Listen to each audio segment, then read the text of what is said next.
Are you ready? Yes. Roll that bitch. Whoa.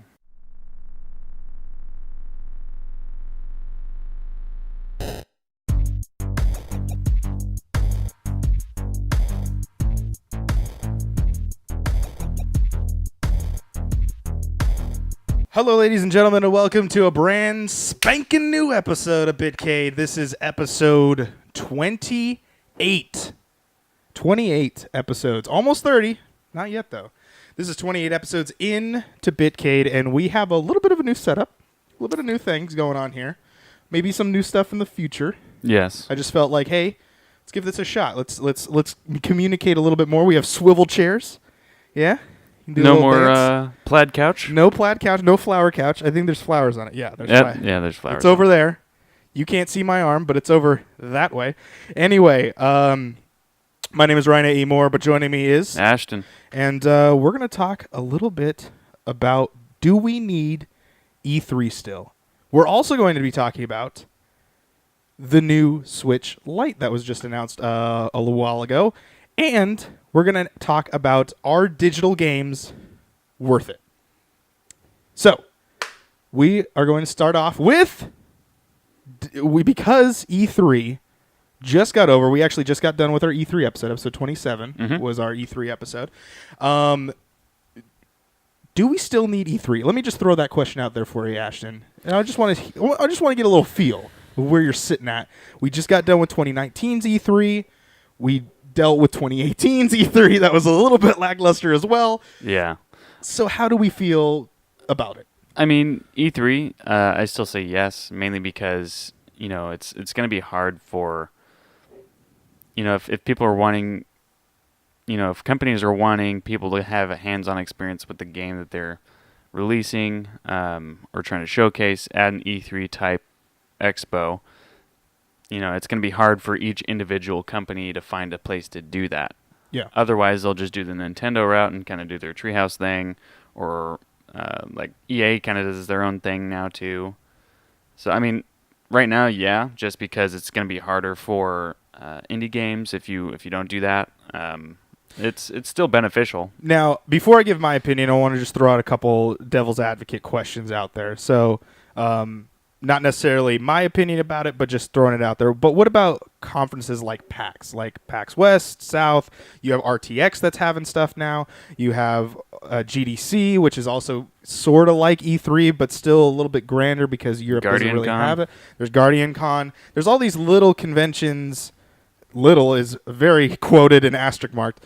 But like, with those conventions going on, the indies kind of thrive more in the PAX realms.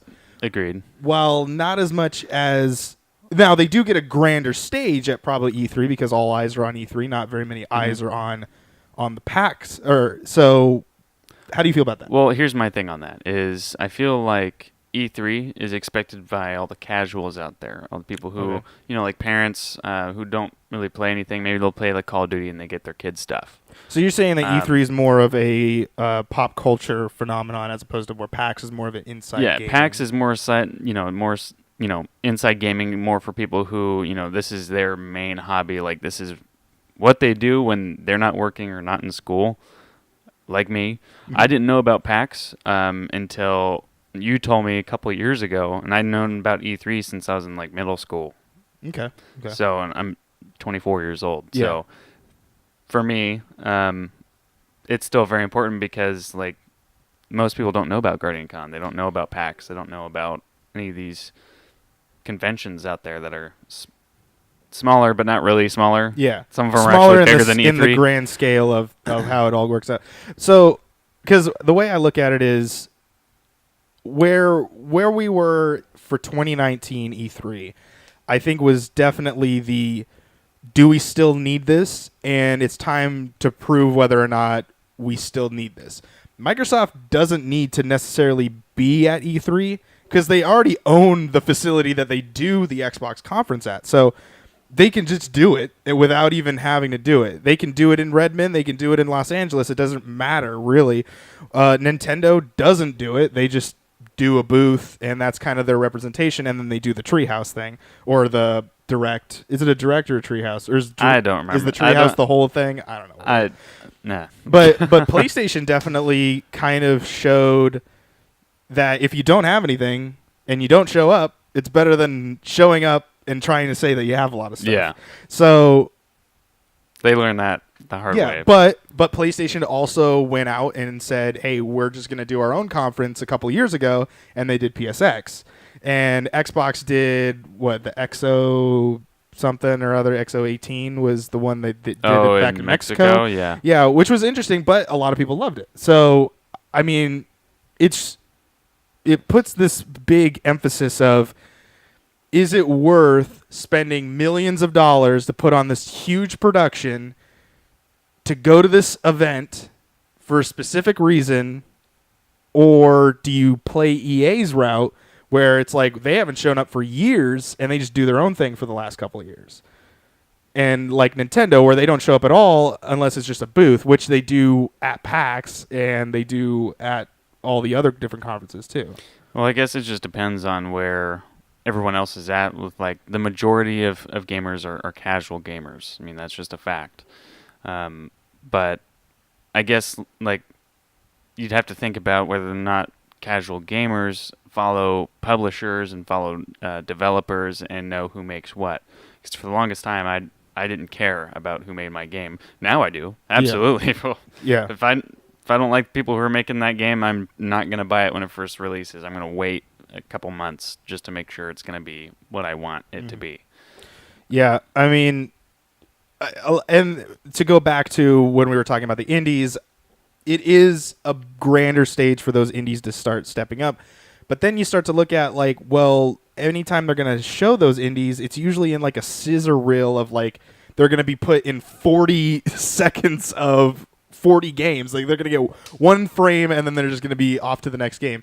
So where you get things like how Kinda Funny did it this year, where Kinda Funny hosted their own like indie showcase where they showed, I think I don't remember, but Kinda Funny did their own thing, and they brought in all these indie developers and then they highlighted them for their Twitch stream. So it's like, is that the better route for indie developers to just go into smaller routes and try to hit audiences where they think that these people are already going to be interested, so we might as well show them this game? Or do they try to keep doing try to sign with Xbox and Nintendo, because they both did it this year? They just did like a minute and then they showed like 30 games all at one time, where it was like, okay, there's that game, there's that, okay, I missed that, okay, that one, all right, whatever, I'm not going to write all this down. Yeah. So, well, yeah, I mean, it's... And again, I'm more of just throwing out devil's advocate questions. Like, my opinion of it is more of like, I think the indie developers should do as much as they can to put their game in the light. So that means going to E3 and trying to do that, and that half a frame is guaranteeing them an extra 1,000 units sold, then by all means, like, go to E3.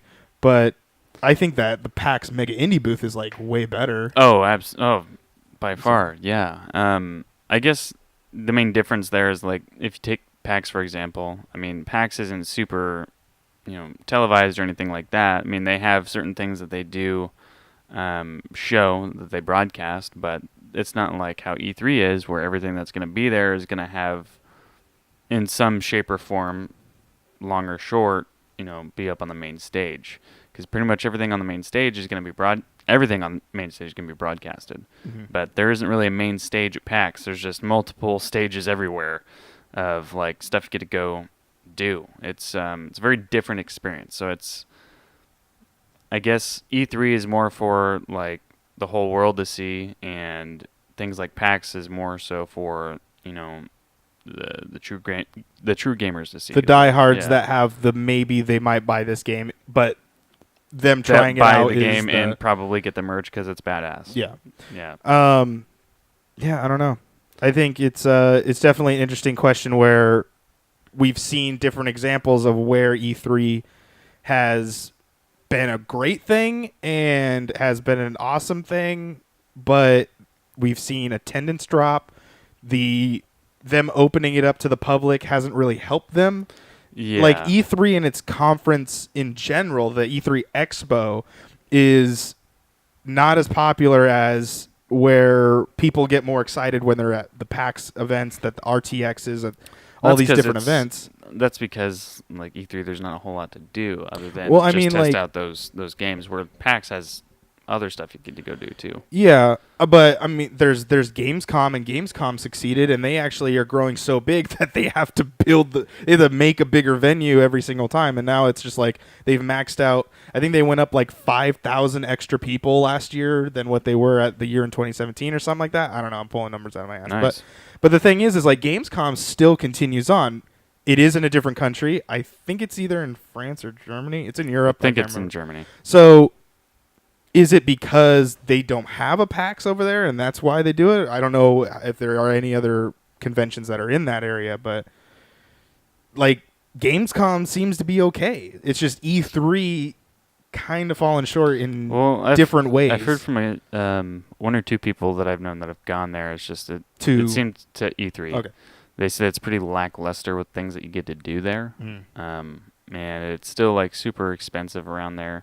Like, well, you're in Los Angeles. Yeah, so it's like on top of that. So it's just they found that there was all the stuff that they wanted to go do was just the lines were insanely long, which, you know, with that sort of thing you should expect, but they said that it's like in some cases, you know, they'll be waiting in line for like over 2 hours for one game. Yeah.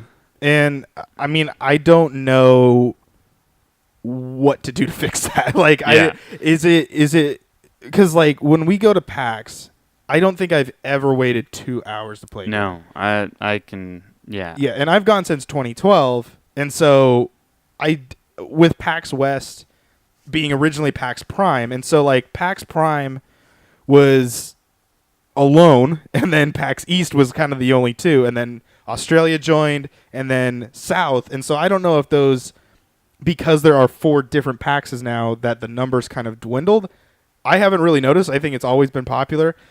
They sell actually, out. I will say, I think I have noticed a little bit in ticket sales. Either they get more tickets and have bigger venues, so that allows them to have more of a population, or because of PAX West being 4 days, and it's also, you know, East, South, and Australia exist, I think it's kind of crowd controlled its own self that allows it so that. So does that mean that maybe if we introduce like E3 East, like in New York, like would that help the numbers and make E3 thrive? One in January, one in like one in quarter 1, one in quarter 4, or something like that. I honestly don't think so, because I mean because like what you expect from E3 is big shit. Yeah. Like every year there needs to be some big news coming. Some people refer to it as their video game Super Bowl. It's like the big show. This is the stage. This is where we're going to see things that are coming out this year, next year, and beyond. And it's like kind of why I'm glad Sony, you know, even though I'm not big on Sony, I think it was a smart move for them to stop going, because they kept showing the same shit. Yeah. And every last year year was definitely the big last nail in the coffin on Sony's situation, but they realized that. Yeah, it's if you put out too many Super Bowls, they become less like a Super Bowl. Fair. So if it's something literally to show off the big stuff that's happening in the industry this year and next year, you only need one. Mm-hmm. You only need one. So with that said, would you still go to, let me ask you this. You had an option to go to PAX whatever PAX you wanted to go to, versus E3. PAX. You would go to PAX. Absolutely. See, does that not indicate, though, that maybe E3 is diminishing in its value? Well, here's the thing. I mean, E3, I don't plan on going. Maybe I'll go once. Mm-hmm. I'm just throwing out, if you had an all-expense-paid trip to either PAX you wanted to go to, or an E3, like, you would still choose PAX. I would. You know, the reason being is that PAX is more geared towards the players, and, you know, if E3 is more so about showing off what's going on, you don't need to be there to experience it. You know, you can, you know, like this E3, I was sitting in an Xbox Live party chat with some of my buddies, and we were watching E3 together. I mean, all you really watch E3 for is the information. Mm-hmm. What you go to PAX for is an insane experience of testing out games that you would never even, they haven't even seen the light of day until they show up at PAX. Like, you get to see new games, you get to test out new games that are going to be coming out. Oftentimes you get to, when they have new consoles available, those are going to be there. They have loads of VR stuff. If you're into that sort of thing, they got tons of different booths going on. So many different venues within the event. So I haven't been to E3, so I can't speak too much about it. E3 does have the bigger venues and whatnot. But yeah, I don't know. I think when it all comes full circle for me, I look at all of these different other events, the smaller events, the more like intimate events where the game creator can communicate to a player and actually have a conversation. When you're at PAX, you can actually talk to the guy who probably made the game, and he's standing right there. You can talk to like graphic designers and things like that to hook yourself back into it. And I'm not saying E3 doesn't do that, because I'm pretty sure a lot of them do that. But this is their Hollywood show. This is the big blockbuster event. You want to get everyone out there. You want to hire all these people. I remember there was actually a G4 thing that they did a couple years back where they tried interviewing a lot of people to see if they actually knew about the game, and they didn't know about the game. Oh, wow. Because they were just hired people, but they were trying to still sell it as if they knew what was going on. It was crazy. I think it was G4 that did that. But regardless, I don't know. I don't know if the bigger show is the better way to do it. Xbox has put on events by themselves. They don't need to go to Los Angeles to present stuff. They can easily do it in Redmond. They did it. Not well, but they did it. PlayStation has done their own conference. Nintendo doesn't even do conferences. They just do tree houses or directs throughout the year. PlayStation started doing that. They're not great either. But I don't know. I don't know where, like, if you asked me 5 years ago where would E3 be, I would be saying, oh man, we're going to be getting all this cool stuff because the Xbox One and the PS4 just came out. Now I'm kind of looking at it as like 5 years from now, I don't know what E3 will be. I don't know if it can continue on the path that it's on right now. If they just change things or try to redirect things. And who knows, maybe it just stays the same. Microsoft, Nintendo, and Sony show up and they're just like, yep, we're going to do the same thing. We've done this for the last decade and a half or 20 years or whatever. But there has been years where E3 doesn't happen. They took a break and then they came back. So I don't know if they need that. I don't know what needs to go on. Maybe. I don't know.